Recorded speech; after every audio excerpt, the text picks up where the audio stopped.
50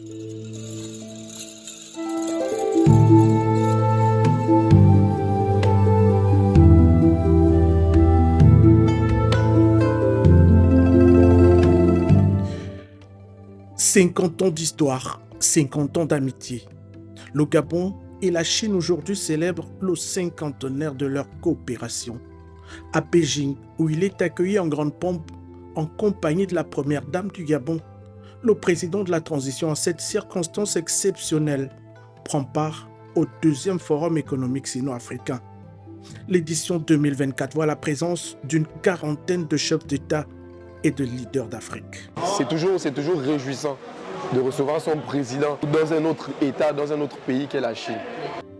À l'heure de la commémoration du premier anniversaire du coup de la libération, le rendez-vous de Pékin est une opportunité franche pour le Gabon et son président de discuter d'opportunités stratégiques dans les domaines de l'économie, du développement durable et de la sécurité. C'était un engouement et c'est une fête. Vous-même, vous avez vu hier à l'arrivée comment la communauté ici était très motivée. Nous n'avons jamais vu ça auparavant. Ils sont venus en grand nombre. La manifestation d'intérêt de ce forum pour les entreprises chinoises est très élevée. Ça aussi, c'est de mémoire. Je n'ai pas encore vu ça depuis que je suis en Chine. C'est pour vous dire que l'arrivée de son excellence général Brice Clotaire Oligui Nguema est une source de motivation et est un véritable changement dans la coopération sino-gabonaise. Pékin, 21 millions d'habitants, la capitale de la République populaire de Chine est le centre névralgique et culturel du pays. Parmi les symboles les plus importants, le Grand Palais du Peuple.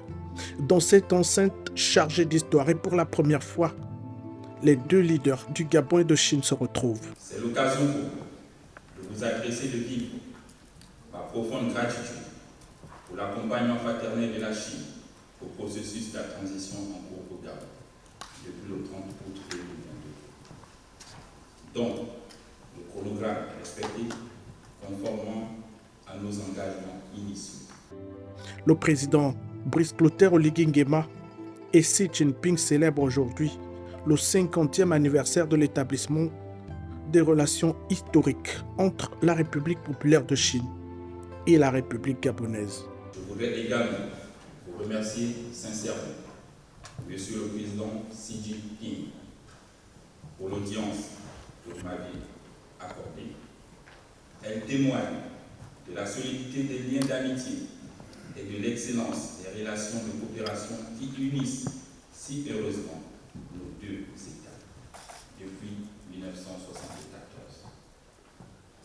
De plus, je félicite nos deux États pour la célébration avec faste du cinquantenaire de ces relations. À l'heure du Forum économique Chine-Afrique, les deux dirigeants se sont dit favorables à la poursuite de l'œuvre de consolidation de cette amitié instaurée en 1973 dans le droit fil de la vision des précurseurs de cette coopération désormais élevée au rang de partenariat stratégique de développement global. Le banquet de bienvenue offert à l'ensemble des dirigeants présents ici en Chine était l'opportunité d'un instant privilégié d'échange et de partage avec le leader du pays hôte.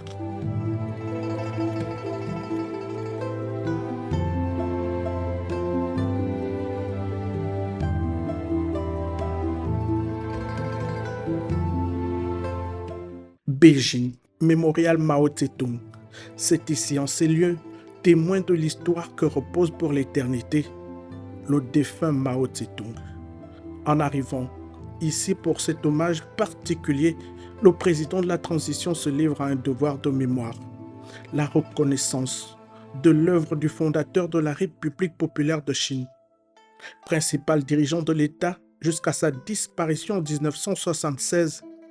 Mao Tse-tung, le grand timonier, était le principal artisan de l'amitié sino-gabonaise avec son homologue de l'époque, Feu Omar Bongo Ondimba.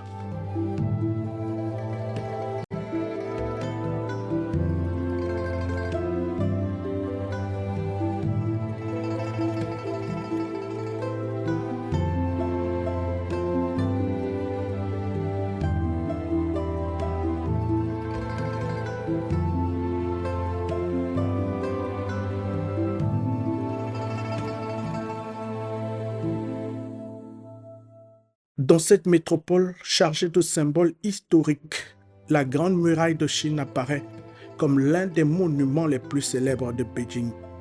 En compagnie de la Première Dame, le président Brice Clotaire Oligui Nguema a visité l'infrastructure.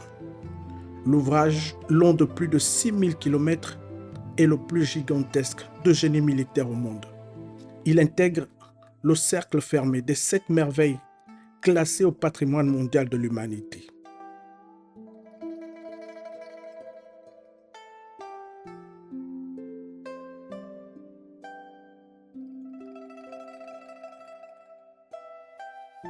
Le parcours de la structure est un véritable défi physique pour les visiteurs, que le couple présidentiel a relevé pour atteindre des sommets élevés de la Grande Muraille de Chine comme une véritable source d'inspiration pour le peuple gabonais engagé dans sa quête pour la restauration des valeurs du patrimoine historique et culturel.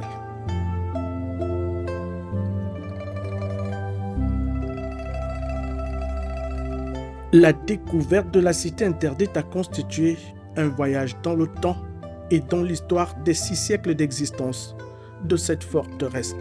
Lieu de résidence et d'exercice du pouvoir impérial, la cité interdite, dans toute sa splendeur, s'est offerte au président du Gabon et à sa suite comme l'incarnation d'une des 7 merveilles du monde, retraçant fidèlement l'histoire des 24 empereurs qui se sont succédés sur ce site architectural unique au monde.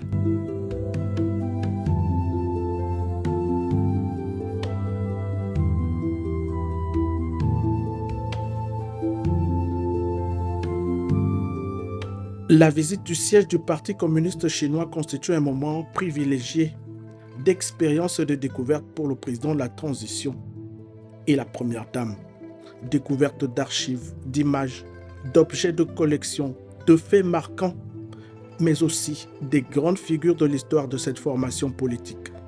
À travers son parcours, en ce haut lieu de mémoire, le président de la transition a revisité les fondements même d'une histoire et d'une vision qui ont porté la République populaire de Chine là où elle est aujourd'hui, dans le concert des plus grandes nations du monde.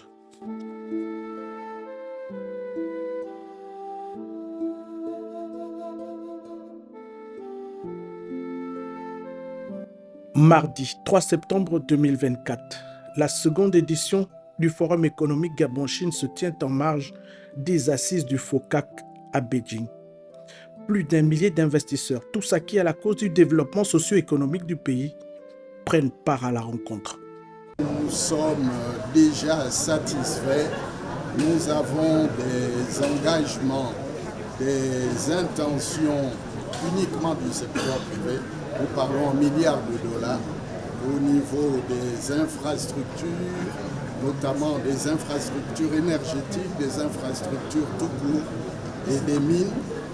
Il y a encore d'autres montants qui sont en discussion ici ce soir, demain, les jours à venir, et également des entreprises publiques qui ont manifesté des intentions très importantes.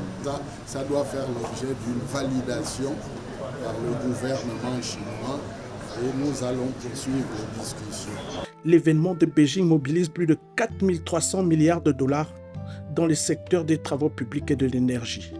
Une belle contribution à l'effort de soutien et de consolidation de la relation historique entre la République gabonaise et la République populaire de Chine.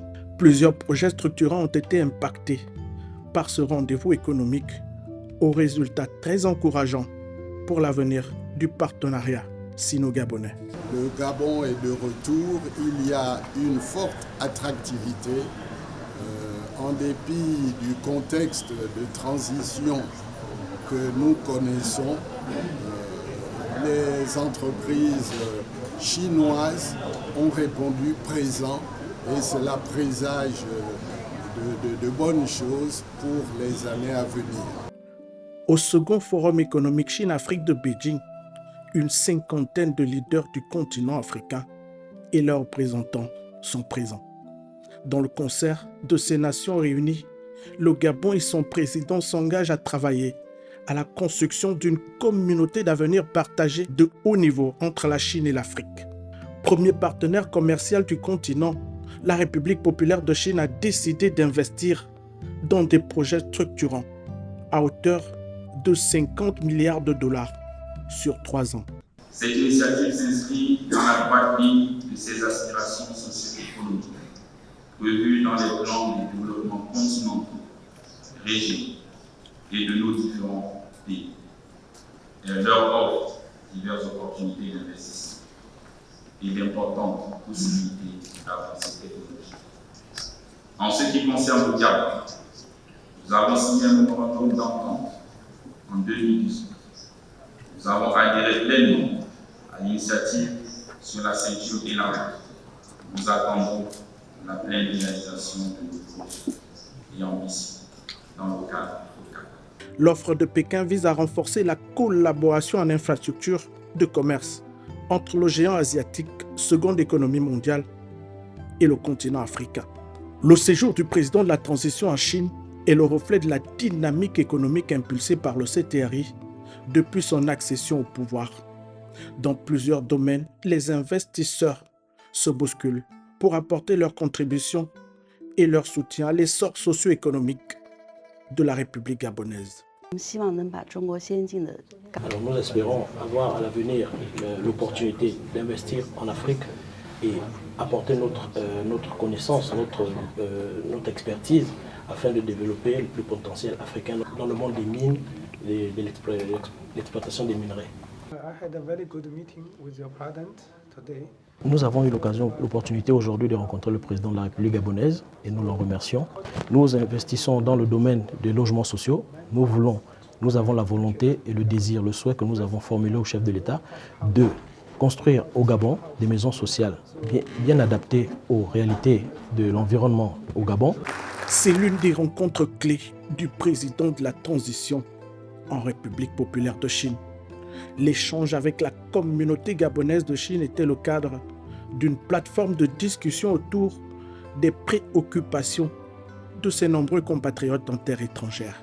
Nous sommes convaincus que ces suggestions, si elles sont prises en compte, apporteront des solutions durables aux défis que nous rencontrons ici en Chine et contribueront à l'édification d'un Gabon plus fort, plus uni et plus prospère.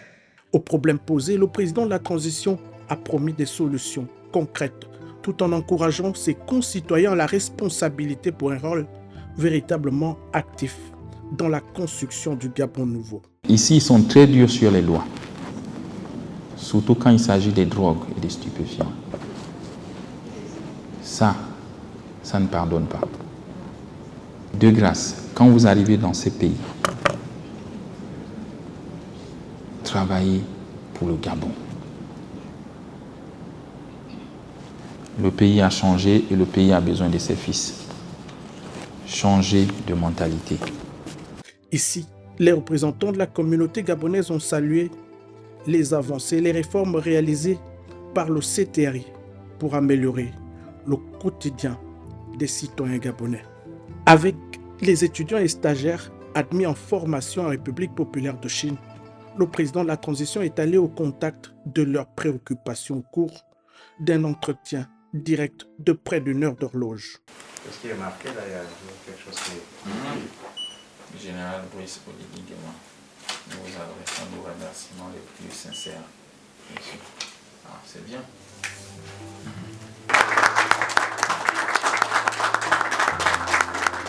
Le général Brice Oligui Nguema a exhorté chacun de ses compatriotes présents à plus de discipline, de patriotisme et d'engagement pour contribuer de façon significative à la reconstruction du pays.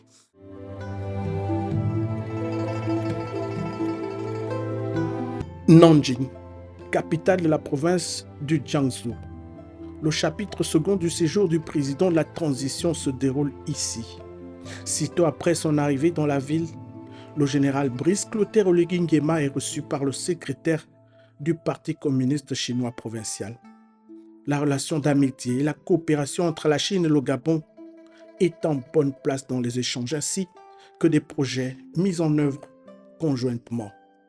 Pour les deux personnalités, c'est l'occasion d'évoquer les conditions d'un avenir encore plus radieux et plus prometteur de cette relation, entrée dans sa phase de partenariat de coopération stratégique globale. La visite de ce haut lieu de culture constitue un instant privilégié de découverte pour le couple présidentiel à Nanjing. Un parcours guidé à travers la Chine ancienne et son histoire. Ici, le couple présidentiel et sa suite ont visité de nombreux vestiges conservés depuis les époques les plus reculées de l'histoire de l'Empire du Milieu.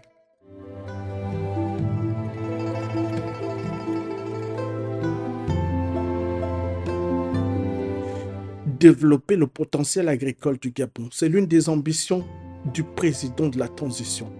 La visite de cette unité industrielle est le témoignage de cette ambition ferme et constante pour réduire la dépendance d'importation des produits agricoles et atteindre l'autosuffisance alimentaire en République gabonaise.